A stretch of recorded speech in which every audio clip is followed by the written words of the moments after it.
I'm just going to say it this way. There's this bullshit about a male loneliness epidemic, and I haven't done the research, but somebody was saying that there are 7 million more women in America than there are men.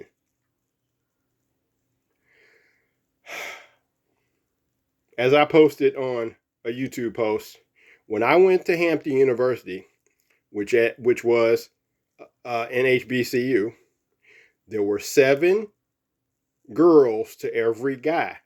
Then when I went to SIU, what the black students call a white college, when I went to SIU, which is predominantly white, guess what? It was like 9 dudes to every girl. That's everybody. The white students, the black students, the Asian students, the Latino students, everybody together at SIU. There's 9 guys to every 1 girl. That's why you have all these dudes joining fraternities. Think about that. All these guys join a fraternity. You know why? Because they have to stand out. The competition for the males was there in the white college. You know, that's why you have all the dudes joining fraternities, okay? So they can stand out. Okay, some of us are artists, so we don't need to join fraternities to stand out. Now, what am I getting at? There are women getting angry because there ain't no good men. There ain't no good men left. I got to say this before I forget the other thing. So they're talking about there ain't no good men left. The thing about it is, y'all want to meet a dude and immediately get married. Like, you need to do a background check. You can't just meet somebody and immediately get married to them. And you talking about there ain't no good men left. There's a lot of good men. They're just not stupid. They're not stupid. You know, some of us have like a spider sense, or maybe I should say like a Doctor Strange sense, where you can kind of sense what's going on, what you call the zeitgeist. You can sense what's going on around you. And if you pay attention, especially if you work in an office, you're looking at the 20-year-old women, the 30-year-old women, the 40-year-old women, the 50-year-old women, the 60-year-old women. And it doesn't matter what age of the woman. I've seen an older woman get married for her 5th time. I've seen a younger woman get married for her 5th time. Then you got women that are 60, 70. They've never been married. I thought there was a problem with it. But see, the problem is not with the men. The problem was with certain women. Because how is it that if there's some kind of epidemic with men not wanting to get married, why is it that there's a woman who's 60 years old who just got married for her 5th marriage? And there's another blonde girl in our office. She was Italian, Irish, and German. She was on her... She had to have been on her 5th marriage also because I said that she was like Marilyn and she gonna end up being Elizabeth Taylor. Because Marilyn got married 5 times. Duh. Let's see if we can find 5 motherfuckers to marry Marilyn Monroe. I think we can do that. She married some ugly motherfuckers. No, I joked with her, you're going to be like Elizabeth Taylor. So that means she was already on her 5th husband. Or 4th. And probably going to end up with the 5th. I told her she was going to end up like Elizabeth Taylor and have 8 husbands. Now, that's not an insult. Because we got a bunch of people that's still on 0. I mean, they 60. 50 and 60 year. Now for a 50. Well, what about the men? If a man is 50 or 60 years old and he's never been married, that means he's just having sex. He's just having sex with different women.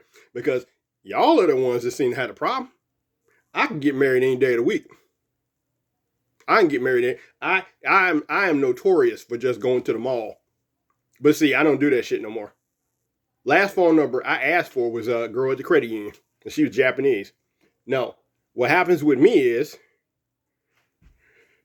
I'm the Mandarin duck. Look that shit up.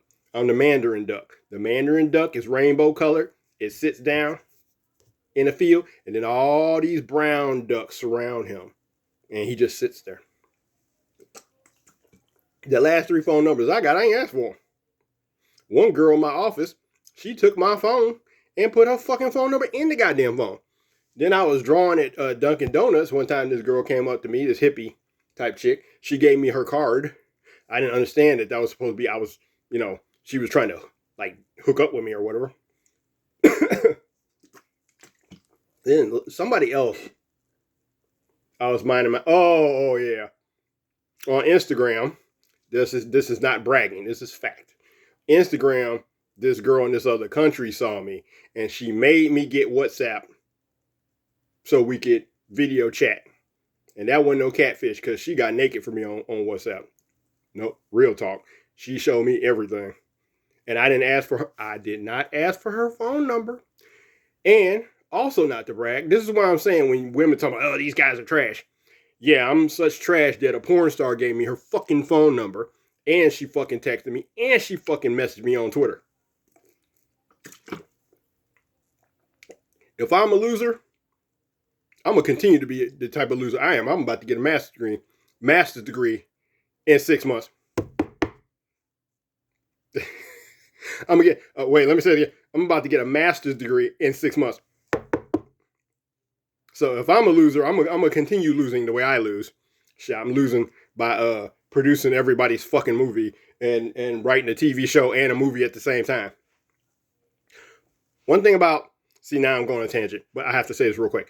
When I write a screenplay, I have on there like a character called SNL alum, a Saturday Night Live alumni. Underneath where the dialogue goes, I put improvised dialogue. Then I got another character where it says director's girlfriend, and then underneath it says improvised dialogue. Because you can't tell a comedian what to say in a movie. And what I was thinking about last night, I was going to have a guy say, the character before the SNL cast member, I was going to have the person before them say, pancakes or waffles. And that was the line. It was just pancakes or waffles. And then the SNL person would just have to respond to the question. I might go on and write that in because I've already printed out the screenplay. I'm not about to.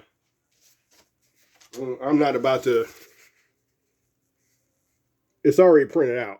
And this is the second draft. I'm not about to I'm going to take a pen and write the shit in there and publish that in the book. So, yeah, that was what I was going to have at first. I was just have a person, pancakes or waffles. And then the Saturday Night Live alumni would say something in response. And they say whatever the fuck they want to say. And if they talk too long, it'll probably get cut by the director anyway. Another thing about my screenplay is it's 20 minutes too short. It's 20 to 30 minutes too short. Now, if you do a horror film, it's an hour and 20 minutes minimum. Because I worked in a video store. I saw that shit. You're doing a horror film, hour and 20 minutes. Comedy, hour and 30 minutes. So Ulysses 2 is really a comedy. It's more surrealism. But it can be categorized as comedy. So I'm writing 70 minutes, which is only an hour and 10 minutes because I want to publish it real quick. So the last 20 minutes or 30 minutes, because you're looking at 90 minutes would be an hour and 30 minutes, or 100 minutes, 100 pages, 100 minutes, hour and 40. So right now it's at an hour and 10. So that just gives the director 30 minutes to play with. You know, because I'm sure there's going to be like they're going to read it and they're going to, oh, well, you know, you didn't follow up on this character's story arc. That was one thing that my instructor in the last class was saying is like, you need to have the minor characters have their story arc completed. Like what I've been working on now.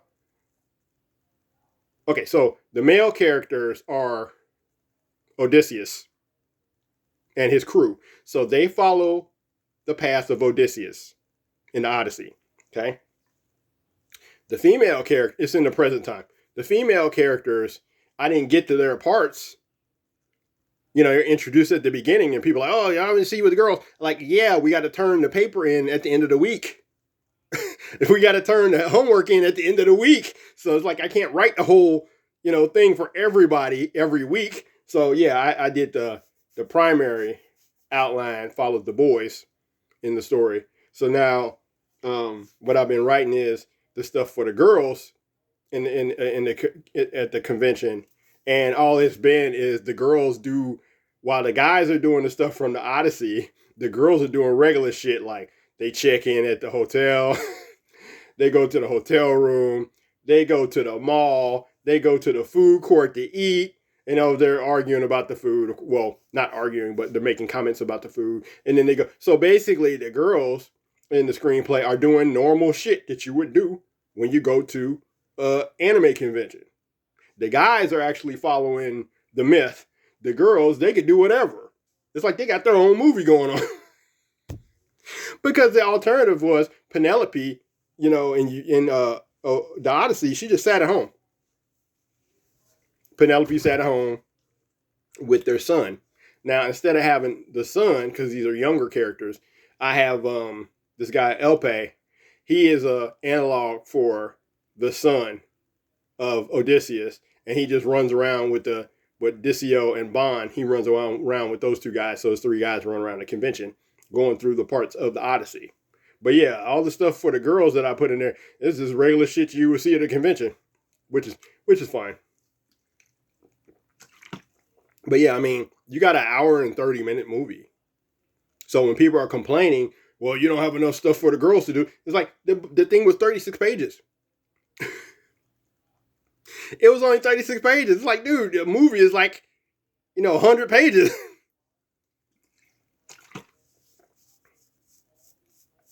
Was it that the lady say, unbothered? Well, the whole, these men are trash. It's like, let me tell you something. Every woman that I have dated or come close to dating has been an alpha female. And the women that I came close to dating and didn't get to date, they were fucking married. They just didn't tell me that they were married. I mean, we were hitting it off. We were getting along very well. But then they hit me with, oh yeah, I'm married. Like, oh, okay, well, fuck it. But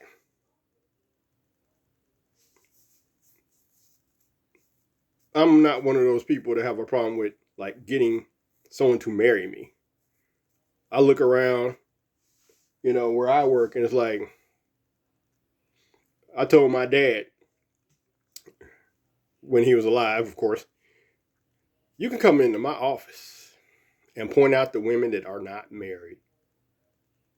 Or was it never been married? Some bullshit. It's either not married or never been married. But it's like, people have traits. People have traits, the traits of a winner, and some people have the traits of a loser. And it seemed like anything you say about a man is okay, even when it's not fucking true. But if you say something against a woman that is true, it depends on whether they want to hear it or not. But y'all ain't trying to get married. Y'all ain't trying. It's just like somebody says they complain about something and they say, well, this is like the one chick got pissed off at me that don't even work in my office. She got pissed off at me because I didn't ask her out or try to have sex with her. It's like, maybe I went to the ER and they kept me for 3 fucking days. And I had to negotiate to get the fuck out the hospital. Who the fuck wants to be in the hospital for 3 days? And they give you a fucking plate of food. They give you like little George Jetson food. little portions of food. And you're like, and then you're looking at the side of the bed. If you anybody who's been in a hospital, they got your weight. They got your weight on the side of the fucking bed. I swear to God, I lost weight in 3 days laying in that fucking bed because they didn't give me enough to eat in the hospital. Every day I was like, can I go home? Can I go home? Can I go home? I'm not dying. Can I go home? I'm not dying. Can I go home? I came to this motherfucker because I thought I might have died. I might be having a heart attack. And y'all keep me for 3 fucking days, bitch. I got shit to do.